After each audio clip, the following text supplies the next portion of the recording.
નસવાડીના છેડજામમાં આગ લાગતા અંદાજે 10 મકાન ખાક પર ઢીલાવાથી ભારે નુકસાન। નસવાડી તાલુકાના છેડજામ ગામમાં અચાનક લાગી ગયેલી આગના કારણે અંદાજે 10 મકાન બળી ગયા હતા। આગ એટલી ભયાનક હતી કે સમગ્ર વિસ્તારમાં અફરાતફરી મચી ગઈ હતી। આગ લાગવાની ઘટના બાદ ગામના રહીશો ભયભીત બની ગયા હતા અને પોતાનું ઘર છોડીને સુરક્ષિત જગ્યાએ દોડ્યા હતા। આ દુર્ઘટનાની જાણ થતાં આમ આદમી પાર્ટીના કાર્યકરો તથા હોદ્દેદારો, જેમાં ખાસ કરીને જિલ્લાના આગેવાન નાનુભાઈ ભીલ, અમજદ સુલતાન અને વિક્રમસિંહ હાજર રહ્યા હતા। પીડિત પરિવારોની મુલાકાત લઈને તેમને ધીરજ અને સહાનુભૂતિ આપી।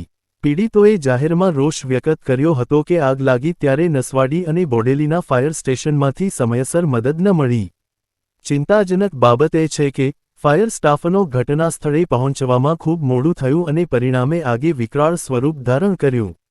આગ લાગી નસવાડીમાં અને ફાયર ફાઇટર આવ્યું કેવડિયાથી। જોડે તાત્કાલિક નસવાડીમાં ફાયર ફાઇટિંગ સેન્ટરની વ્યવસ્થા હોત તો આગ ઓલવાઈ જતા આટલી મોટી નુકસાની ના ભોગવી પડતી। નસવાડીમાં ફાયર ફાઇટરની સેવા તાત્કાલિક ઊભી કરવાની માંગ રજૂ કરી।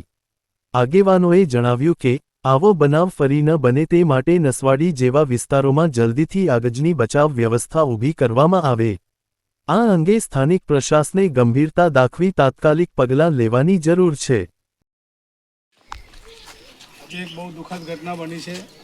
નસવાડી તાલુકાના છેડ ગામે આવ્યા છે આમ આદમી પાર્ટી તરફથી અને તમામ અમારા સંગઠનના માણસો અહીંયા પધાર્યા છે અને આમાં જે લોકોના મકાનો તૂટી ગયા છે એમાં અમે એમના દુઃખમાં ભાગીદાર થવા માટે આવ્યા છે અને અમને બહુ ખૂબ એક દુઃખ થયું કે ભાઈ કાંઈક આખા પરિવારની છત છીનવાઈ ગઈ અને એમનો બિલકુલ આ ખેતી પર એ લોકો નિર્ભર છે, પશુ પર નિર્ભર છે। એવા ગરીબ લોકોનો આ સરનો તાજ એમનો હતો જે પોતાનું ગુજરાન ચલાવવા માટે ઘર-બાર હતું તે ઉજળી ગયું છે અને બહુ દુઃખવાળી વાત છે આમાં। અને આમાં આ કદાચ અમે આવીને દેખું કે હજુ બી એક બ્લાસ્ટમાં આગ લાગી છે, જરૂર હરગે છે 2 દિવસ પછી। કારણ કે આ આગળ કોઈક સરકારની નિષ્કાળજી દેખાય છે કે કોઈ નજીકમાં કોઈ બંબો હોત તો આટલું નુકસાન ના થતું।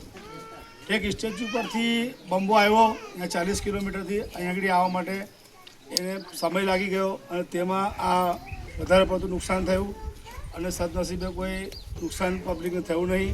અહીં ઘણું નુકસાન થતું। આ આપણા વિસ્તારમાં એક બહુ દુઃખની વાત છે કે નજીકના ગામમાં કોઈ બંબાની વ્યવસ્થા નથી અને કાંઈક સરકારની ખૂબ નિષ્કાળજી છે કે આટલા મોટા ગ્રામીણ વિસ્તારમાં નસવાડી જેવામાં ખેતીવાડી ઉત્પન્ન બજાર સમિતિ ચલાવતી હોય છતાં બી કોઈ જાતનું બંબાની વ્યવસ્થા અહીંયા આગળ નસવાડીમાં હાલ નથી એવી અમે માહિતી મેળવી છે। તો કે ભાઈ વહેલી તક એક સરકાર આ લોકોને સહાય આપે। આ એક નિષ્કાળજીનું કામ થયું છે અને બીજું આ તાલુકામાં બંબાઓની વ્યવસ્થા કરાવે જેથી કરીને ગામડાઓમાં કોઈ જગ્યાએ બ્લાસ્ટ થાય તો ફરીવાર આવું નુકસાન થાય નહીં। એટલે સરકારે આની પર કાળજી લેવી જોઈએ, અમારી એવી માંગ છે।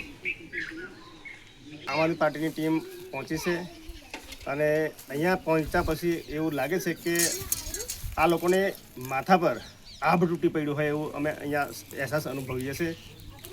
દુઃખ સાથે કહેવું પડે છે કે સરકારને આ બાબતે ધ્યાન રાખવી બિલકુલ જરૂર છે। હું અત્યારે જોઉં છું કે ત્યાં અત્યારે પેલી આગ હજુ સળગે છે। બંબા આવ્યા તે સ્ટેચ્યુ ઓફ યુનિટી પરથી આવ્યો પણ પૂરેપૂરી આગ હજુ ઓલવેલી નથી। આ સરકારની બિલકુલ નિષ્કાળજી છે અને અમે એવી માંગ કરીએ છીએ કે સરકાર વહેલામાં વહેલી તકે આવાસ યોજનાનો લાભ આપે અને તાત્કાલિક યુદ્ધના ધોરણે આ યોજના અમલમાં લાવે અને તમામ પરિવારોને સાંત્વન આપે એવી અમારી સરકારને માંગ છે અને અમારાથી શક્ય એટલો સપોર્ટ અમે પણ અમારી પાર્ટી તરફથી અમે કરવાનો અમે આ અહીંના પરિવારના સભ્યોને આશ્વાસન આપીએ છીએ। મારું નામ ડુંગરા ભીલનાના ભેકાંતિભાઈ, આમ આદમી પાર્ટી જિલ્લા ઉપપ્રમુખ।